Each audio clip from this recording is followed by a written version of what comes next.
God damn it. What's wrong with you? Sit your ass down. Sit down. Shut up.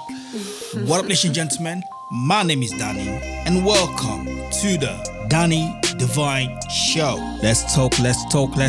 See, I have people coming to my channel. You hear the word, my channel. You do not pay me to do this. I do this because I like doing this. All equipment in this room, I went and bought it myself. Like in life, sometimes you have to have a hobby. I consider this as my hobby. I record my voice, I record my video, I edit, and I push it out there so you can watch me.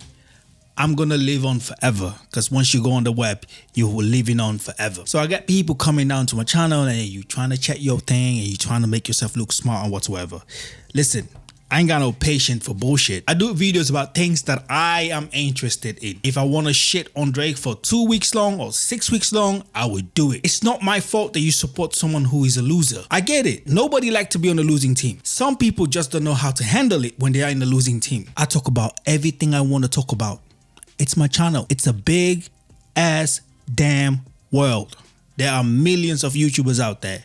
Find someone to go and spill your hate on. I do me. You do you. You can comment. It's like you have so much hate in your heart and you try to throw it to someone just because you get mad because they saying something about someone you like. Anyway, I'm here back again for Drake. We're going to listen to a lot of people make a comment about Drake. It's a trashy album, but let's see what other people say, okay? Go to therapy, change my mind.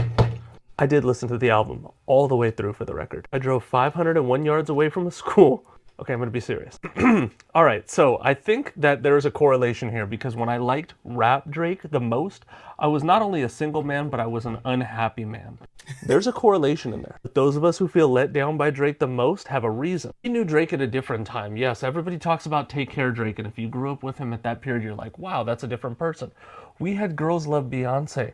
We had him publicly in love with Rihanna, who he publicly fumbled, causing a loss of hope in his music. After that, he got real close with Future, okay? What a time to be alive. I'm not saying he's the problem, just saying there was a bit of a shift in Drake's persona. Also, there's usually this confidence you hear in his music. I'm not saying the Kendrick King did that, I'm just saying you can tell that he's a little off his game. Yeah. More than a little. Yes, the man had his power, his ability to just be great. He lost it.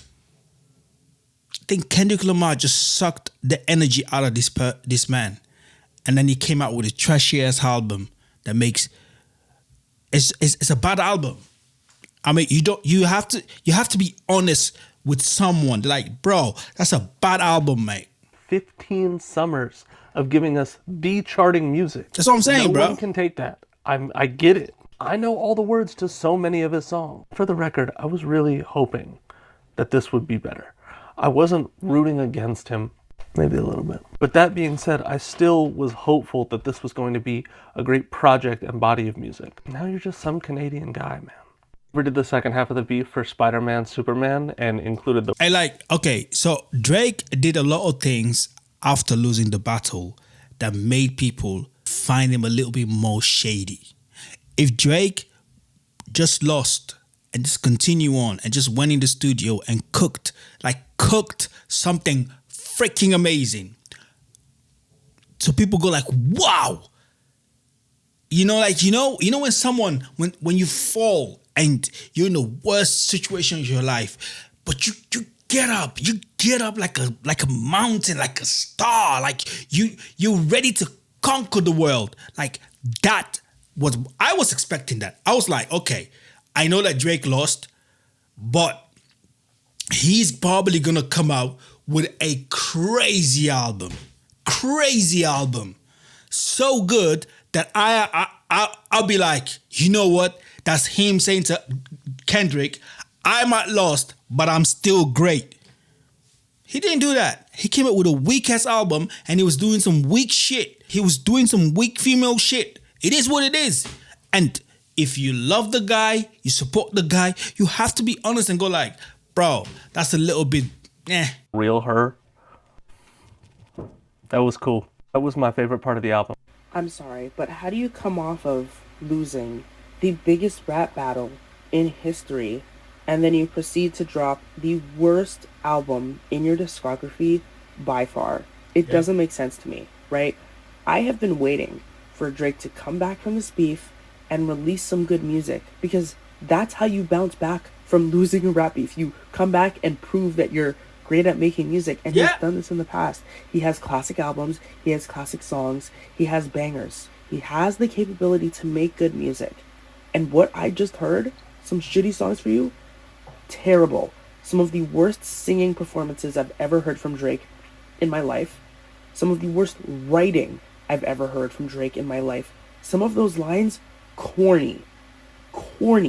Epic levels of corny. And I'm in shock and I'm confused, because I know he knows better than this. But it's like, do you want to be humiliated? Do you like being ridiculed?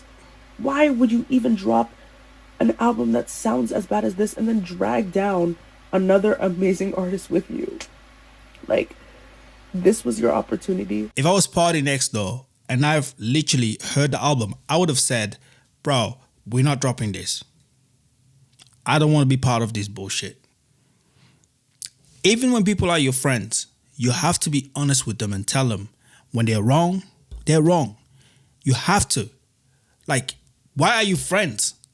You can't be friends with someone and then when they're doing something messed up and you're standing behind them, trying to support them. And I'm sorry if you're going to hear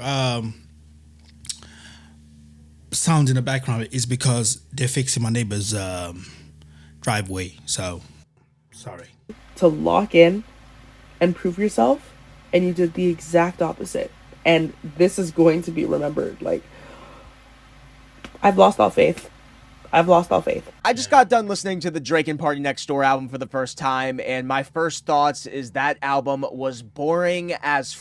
I did not have very high expectations going into this thing. In fact, I find it kind of confusing that the first thing Drake does musically post-beef is make a collab album with Party Next Door. Because Party Next Door is not 21 Savage. He is not Future. Quite honestly, he is one of the most uninteresting, popular, modern R&B artists of his era. And the songs they made together in the past really weren't that great to begin with. I don't even know where to start. First of all, vocally, the singing on this album sucks. The vocals are over-processed. Both of these guys sound half asleep throughout it. And the writing is so low effort. It is so corny. It sounds like it's written in the perspective of a teenage, heartbreaking high schooler, but these guys are in their 30s. The production, and especially the mixing, sounds cheap as hell. I think the only song I legitimately liked on this whole album was Nokia. Of course, you know, Drake just had to mention the beef. Obviously, he was gonna do that. And don't even get me started on how god-awful that Latin song is, and also that emo indie pop song. Also, why is it 21 songs long and over an hour? Why? Yeah, this was bad. I think Drake needs to step away from music for a little bit, and Party Next Door needs to party rock the block. I don't know. I'm a massive Drake fan. No, don't get me wrong. He definitely took a serious L when it came to that beef with Kendrick. But nevertheless, I rock with Drake music heavy. That beef was not going to stop me from listening to the Drake music I already got on my phone. So I listened to the Drake and Party Next Door collab album, back to back to back. I don't remember a single hook. Now, there are definitely some decent tracks, but I can't remember a single hook. That is a problem. These two artists have gave us some of the most iconic hooks in hip-hop. I'm on one. Life was good. Recognize. Work. How do you make an entire R&B album without a single memorable hook? You niggas don't sing good enough to get away with that shit. That's why I'm giving it an honest chance. I'm trying not to let the beef sway my opinion. But bro, outside of a couple good songs, bro, this joint is a 2-pack of glutes. And do not let Drake make Spanish music ever again. It has become abundantly clear that Mia was a fluke, because that Spanish song he put on that album, that shit was basura. So the Drake Party Next Door tape just dropped, right? And now everybody is saying certain things that sound real familiar. I wonder where I heard these from. Things like, there's no maturity. It's no growth. It's still a lot of conversation about school-age relationships, which is crazy. And so my question is, at what point in time do we all recognize bro is literally perpetually stuck in like high school? You got kids, a kid. I ain't saying it's time to break out the turtleneck sweaters and the barbecue 17s, but at the same time though, at what point do we go, all right, this is a little weird. I was kind of looking for something a tiny bit more mature. It would be nice to get that from the dude that's, almost 40 years old. Bruh, when Future is making more mature music than you have a problem. Whether the fans want to recognize it or not. That's the issue. It really is time to just grow up, bruh. Look, so here's my thing. I feel like he recorded a bunch of shit. In order to keep Party around, you can take 10, 15 of these songs, put a verse on them, big Party. That's our album, bro. The songs are already recorded. The songs are already recorded. These are all the songs that didn't make my previous albums. Go for it, bro. Put verses on these songs. Yeah, there's 5 to 7 solo Drake songs that didn't make other albums. It's not saying that they're bad. I'm not saying that they're bad. These are just songs that didn't make albums. Or Party, or the other way around. Or Party came here with an album and was like, hey, Drake, can you put verses on these particular songs? That Drake album is not for little boys who's not in tune with their feelings. There's no possible way we're all listening to the same album. And I say this respectfully. But we're going to consider that Drake album a R&B album when this song exists? Girl, he never understood what you were. Let's not forget about this song.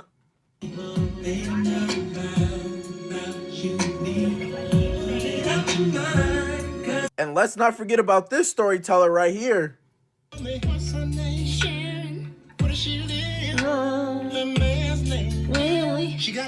I think 1 or 2. Y'all don't understand. I could sit up here and do this all day. And I'm going to hit you with the best. I was thinking like people are talking about how this album is like the best. Drake just dropped one of the illest R&Bs. Bro, listen to the songs. Listen to the songs. My guy can't sing. All right? He can't sing. That auto-tune shit just gonna work for me for a couple of songs, my nigga.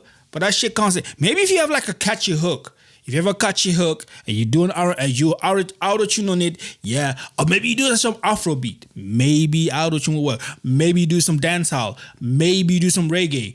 I don't know. But you can't sing. And then people are trying to say, oh, this is one of the greatest R&B songs, R&B albums. Are you crazy?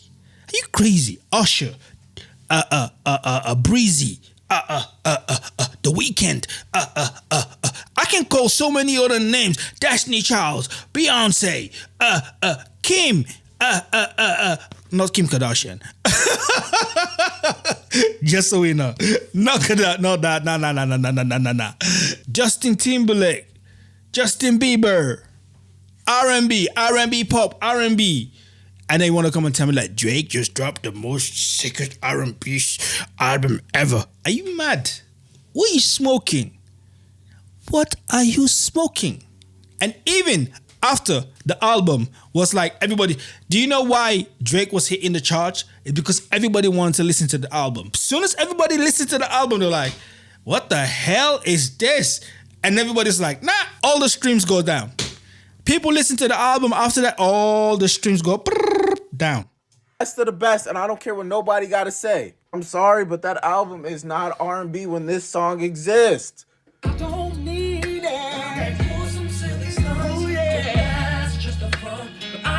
And then if we gonna talk about new age R&B, because it has changed, so we just gonna override and act like this didn't just come out.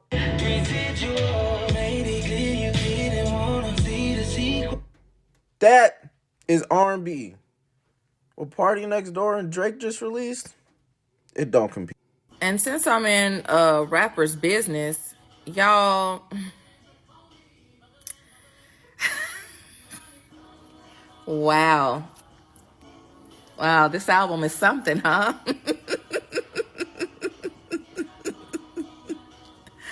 Woo! I made it to the 5th song, and I had to take a break. I don't know what's going on with Drake, but whatever it is, this is really sad, Aubrey. I didn't like this so far.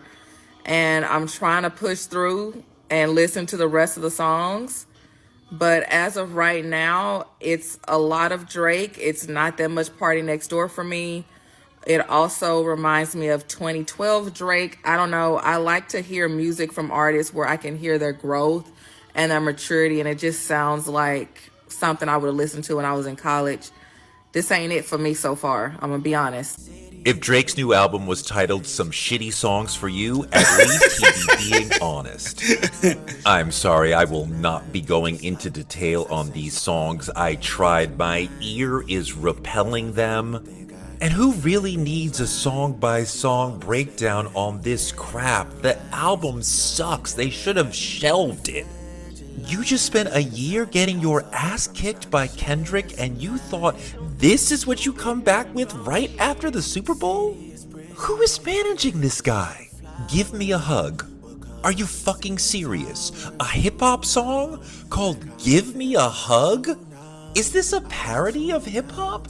This album is in the style of Drake, but it's almost like that late career album that brings back the artist style that lets you know he doesn't have any new ideas. Nope.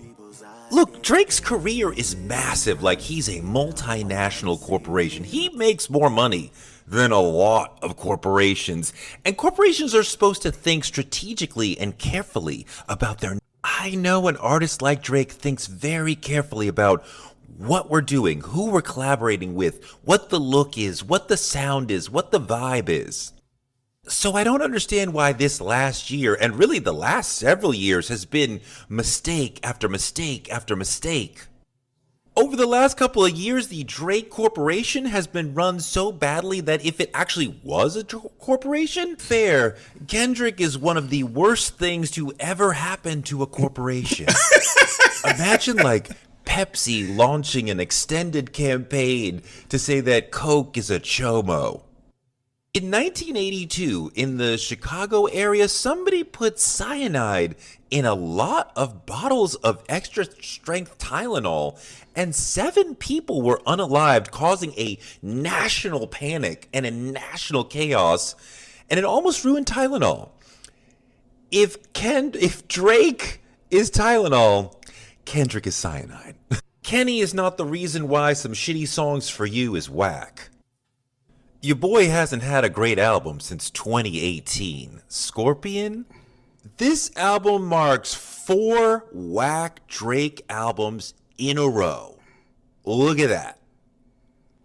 When you're almost 40 and you're working on your 4th whack album in a row, the writing is on the wall. Like, I can go further into this, but what I want to say is to the people that love Drake, I'm sorry that your guy released a shitty album for you. Don't create something that people are like, whoa, is that your good shit?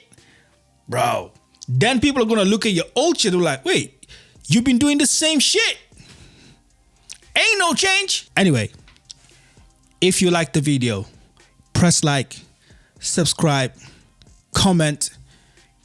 I know that a lot of people are watching my videos, but they're not subscribed. So if this is the first time finding me, subscribe. There's more on the channel. Watch, press like, subscribe to the channel, and I will see you on the next one. Peace.